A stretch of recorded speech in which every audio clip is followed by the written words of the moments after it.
ये बात थोड़ी पुरानी है, ये तलवार थोड़ी पुरानी है। इसे जंग लगाया है हमने, क्योंकि खून नहीं अब पानी है। अगर अब भी खून वही रगों में, तो दहाड़ करो तुम शेरों की। सच्चे दिल से आंख बंद कर जयकार करो इन शेरों की।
स्वागतम स्वागतम स्वागतम।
शारदा अम्बा काली कराली जया शिवानी तू हऊ मैं तू हऊ देवी भवानी दया दयानी शीतला पीता मैं महारानी तू हऊ मैं तू हऊ महिमा बा तोहरा दर के जे जाला भक्ति करके लौटेला झोली भर के भेसे ओकर दिल जय जय माँ माँ माँ माँ जय जय माँ माँ माँ जय जय माँ जय जय माँ माँ माँ माँ जय जय माँ माँ माँ जय जय माँ।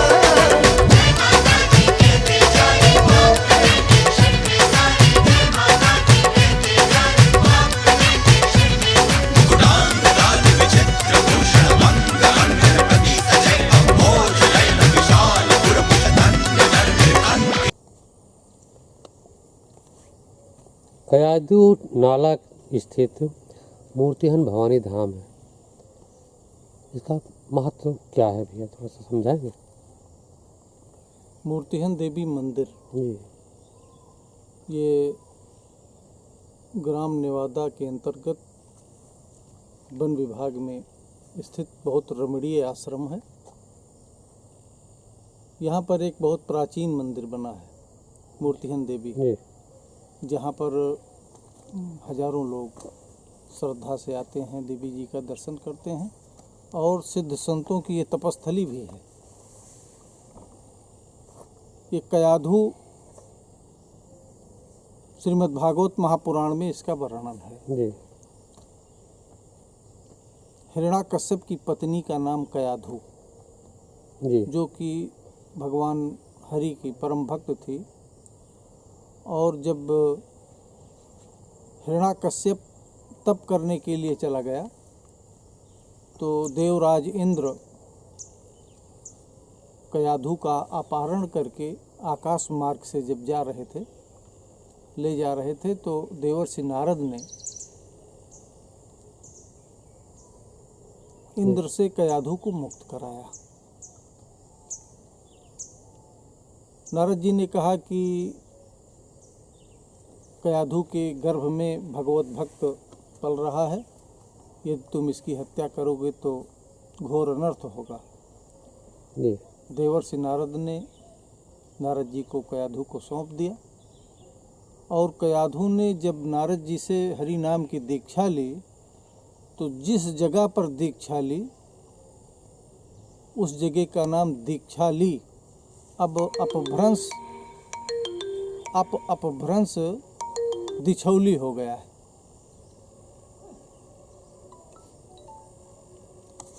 वहीं से थोड़ी ही दूर पर ये मंदिर है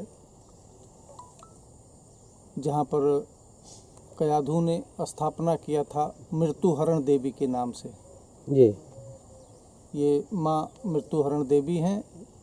इसका भ्रंश अब लोग मूर्तिहन देवी के नाम से पुकारते हैं।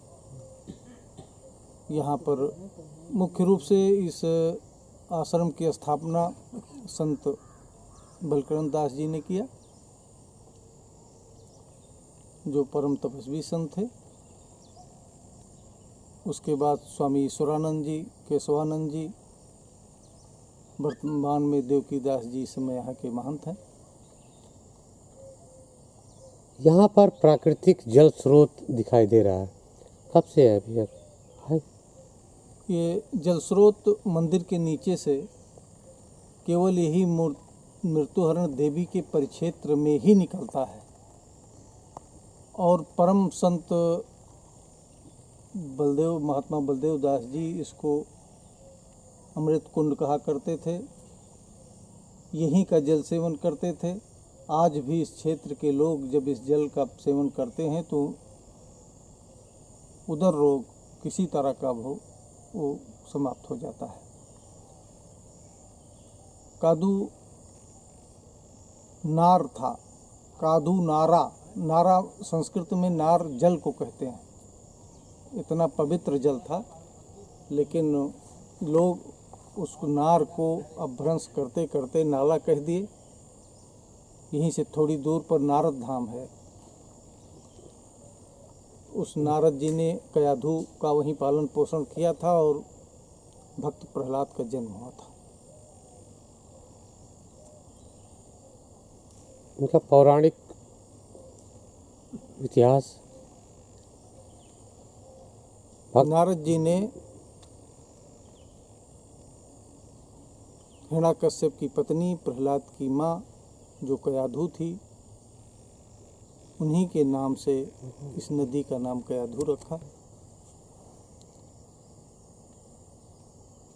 नारद जी यहीं से थोड़ी दूर पर एक ग्राम गुन्नौर है जिसका प्राचीन नाम गुरु ठौर था, नारद जी का आश्रम था। वो आज गुन्नौर के नाम से जाना जाता है और वहीं पर एक परम रमणीय स्थान है जहाँ भगवान भोलेनाथ की प्राचीन मूर्ति मंदिर है और वहाँ के संत स्वामी रामानुजाचार्य जी हैं जिन्होंने उस आश्रम के लिए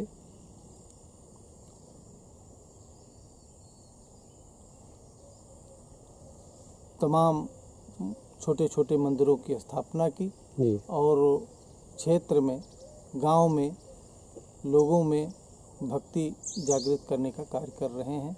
अध्यात्म केंद्र के द्वारा तमाम लोगों का कल्याण कर रहे हैं। दिख रहा है कि कादू का जल शायद गंगा गोमती से भी निर्मल है, ऐसा क्यों? कादू बहुत गहराई में बहती हैं, यहाँ का जल स्रोत काफ़ी नीचे है और ये नगरों महानगरों से ना होकर के केवल सुदूर गांवों से भी दूरी बनाए हुए जंगलों से गुजरती हैं और इनके तटों पर कंकड़ के तमाम पत्थर पाए जाते हैं। इस कारण अभी ये प्रदूषित नहीं हुई। यहाँ तक कि 5-5 फीट नीचे तक जो जीव जलचर होते हैं, मछलियाँ होती हैं, वो ऊपर से ही देखी जा सकती हैं।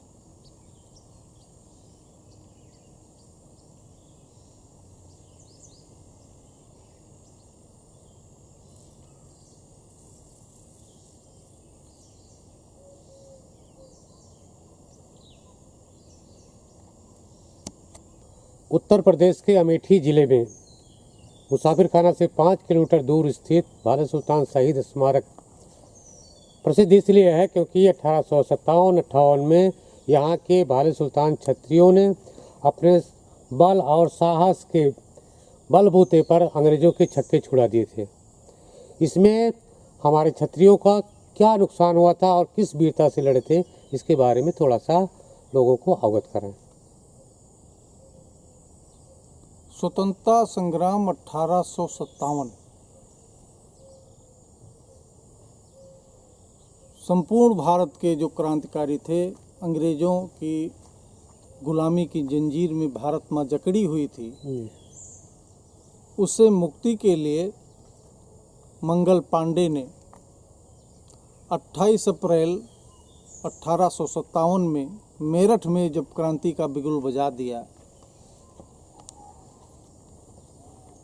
अंग्रेजी सैनिकों को अंग्रेजों ने कारतूस में गाय की चर्बी लगा कर देते थे। जब मंगल पांडे को पता चला, उन्होंने विद्रोह कर दिया। उसके पीछे और संपूर्ण क्रांतिकारियों की योजना थी। ये चिंगारी पूरे भारत में फैली। ईस्ट इंडिया कंपनी को लेकर के लॉर्ड डलहौजी कलकत्ते से भारत पर विजय करने के लिए जब आगे बढ़ा तो बिहार के कुंवर सिंह ने उसका घेराव किया और उनके साथ भीषण युद्ध हुआ। लेकिन छोटे छोटे रियासतों में जो हमारे राजा उस समय के थे, बटे हुए थे, एकत्र न हो सके और वहाँ से उनकी सेनाएं आगे बढ़ी। कुंवर सिंह शहीद हुए। उसके बाद जनपद सुल्तानपुर के चांदा का युद्ध हुआ, जिसमें काली कांकर के राजा भी लड़ने आए। अमाहट का युद्ध हुआ। अमाहट युद्ध के बाद भाले सुल्तान क्षत्रियों, जो कि मूल रूप से बैस हैं, बैसवारा के राणा बेनी माधव यहाँ भाले सुल्तानों के बीच आए। बैकुंठी एक स्थान है यहाँ का प्रसिद्ध, जो भाले सुल्तानों के इष्ट देवी हैं। वहाँ पर उन्होंने भाले सुल्तानों की बैठक बुलाई और कहा कि देश की आज़ादी के लिए हम लोग एकत्र होकर के अंग्रेज़ों से मुकाबला करें। मुस्लिम भाले सुल्तान और हिंदू भाले सुल्तान तथा क्षेत्र के सर्व समाज के लोग सब एकत्र हुए और इस काधू नाले पर मोर्चा लगा दिया। भाले सुल्तान क्षत्रियों को किन किन अत्याचारों को सहन करना पड़ा, वो अंग्रेज़ों से इतना खफा क्यों हो गए कि अपने आप को, अपने पूरे कौम को साथ मिलकर, अन्य लोगों को भी साथ में मिलकर के अंग्रेज़ों से युद्ध करना पड़ा और युद्ध के जरिए अंग्रेज़ों के छक्के छुड़ाना पड़ा। भाले सुल्तान क्षत्रियों का एक गौरवपूर्ण इतिहास रहा है। ये सदैव अन्याय और अत्याचार के खिलाफ लड़ते रहे। महाराजा हर्षवर्धन से लेकर के राजा त्रिलोकचंद और भाले सुल्तान के जो मूल पूर्वज अम्बे राय, राय बिलार देव, जो सदैव अत्याचार के खिलाफ संघर्ष करते रहे, उनके अंदर में सदैव अपनी प्रजा के लिए, अपने क्षेत्र की जनता के लिए, अपने के लिए सदैव न्याय प्रिय रहे हो। और उन्होंने जब अंग्रेज़ों के इस अत्याचार को देखा तो अपने वीर पुरुष राणा बेनी माधो, जो उनके परिवार के थे, बैसवारा के महान सपूतों में थे, वो सदैव अंग्रेज़ों के खिलाफ केवल ये उत्तर प्रदेश और सुल्तानपुर, रायबरेली तक सीमित नहीं थे। उन्होंने नेपाल तक अंग्रेज़ों से लड़ाई लड़ा और उनकी अगुवाई में सारे भाले सुल्तान, क्या भाले सुल्तानी जिसमें सर्व समाज आता है, सारे लोग काधू नाला के इस क्षेत्र में डटे और निहत्थे। उनके पास अग्नेय अस्त्र थे, उनके पास गोरिल्ला फौजें थी, उनके पास तमाम हथियार थे, लेकिन ये लोग लाठी, भाला, डंडा, बर्छी, मोहम्मद हसन जो कि हमारे यहाँ बेंचूगढ़ के थे, मुस्लिम भाले सुल्तान थे, उनके पास एक तोप थी और वो कंधे में कंधा मिला करके अंग्रेज़ों से युद्ध किया, जिस युद्ध में 600 भाले सुल्तानियों ने अपनी शहादत दी। उनकी स्मृति में यहीं काधू नाले पर 10 मई 1998 को संपूर्ण भाले सुल्तानी क्षेत्र के लोग इकट्ठा हुए और एक विशाल स्मारक स्थापित किया। उस स्मारक को स्थापित करने में श्री रविंद्र प्रताप सिंह हलियापुर, जिनका कि विशेष योगदान रहा। भारद्वाज गोत्र में जन्मे वैश्य क्षत्रिय राजपूत के नाम से जाने जाने वाले भाले सुल्तानों की पदवी कहाँ से और क्यों मिली?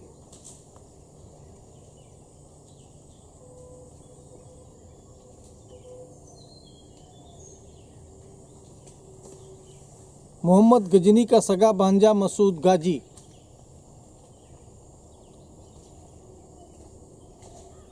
भारत विजय के लिए जब इधर हमारे यहाँ बढ़ा तो उसने सुल्तानपुर पर कब्जा कर लिया, जिसका प्राचीन नाम कुशभवनपुर था। और उस कुशभवनपुर में उसने अपना डेरा जमाया और पास पड़ोसी जो राजपूत थे, जो चौहान थे, जिसमें अब 3 खानदान हो गए हैं, बचगोती, रजवार और राजकुमार, इन लोगों ने उससे जब लड़ाई, उन लोगों ने जब इनसे युद्ध किया तो ये लोग परास्त हो गए और अपनी जान बचाने के लिए अपना नाम भी बदल लिया।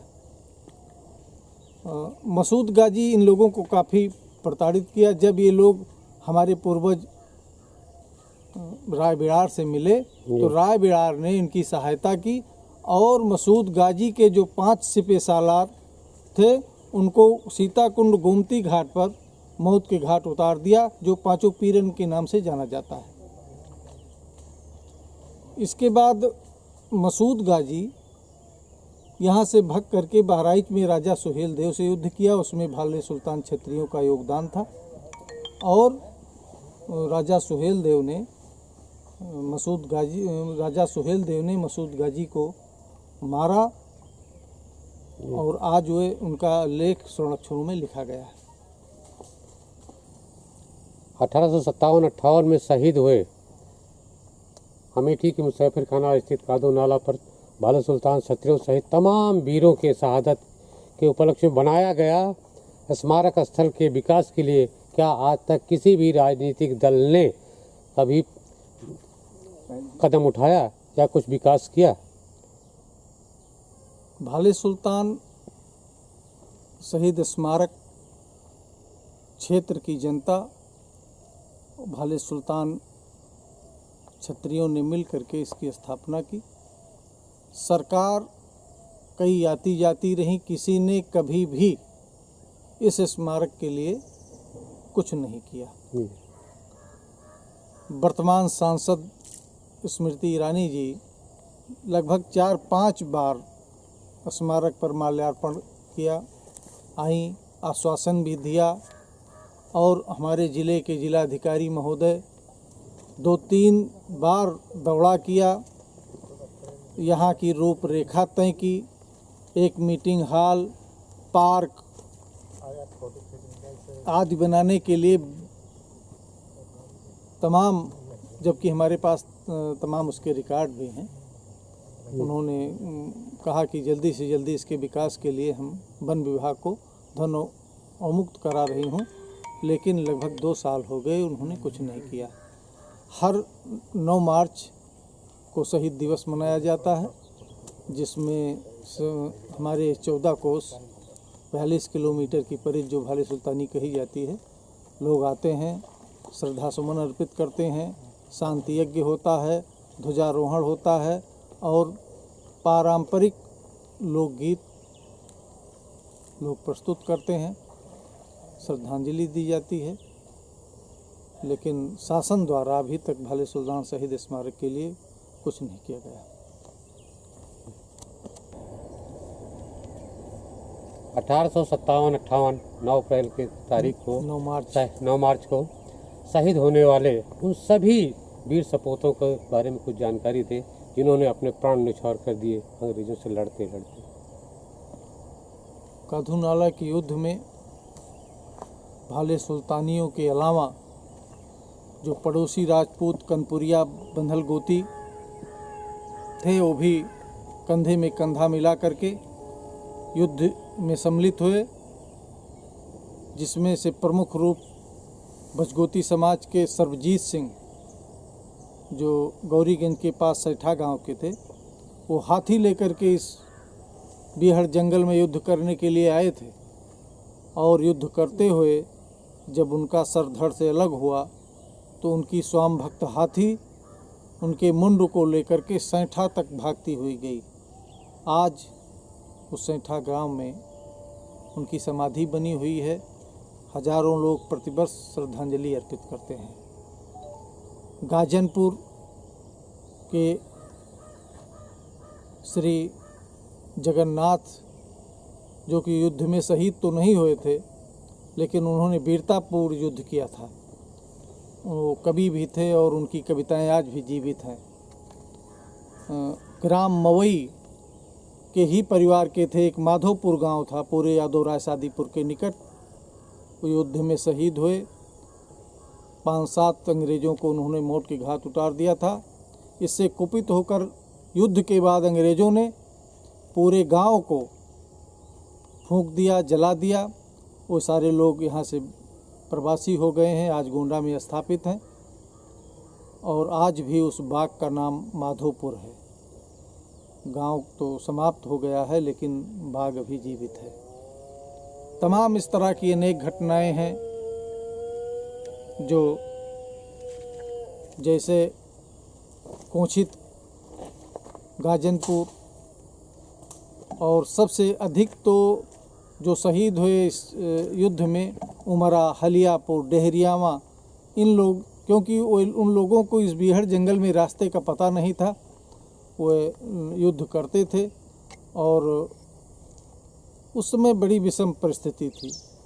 वो युद्ध करते थे और उनके परिवार के लोग भोजन लेकर के, एक व्यक्ति भोजन लेकर के आता था बड़ी विषम परिस्थितियों में।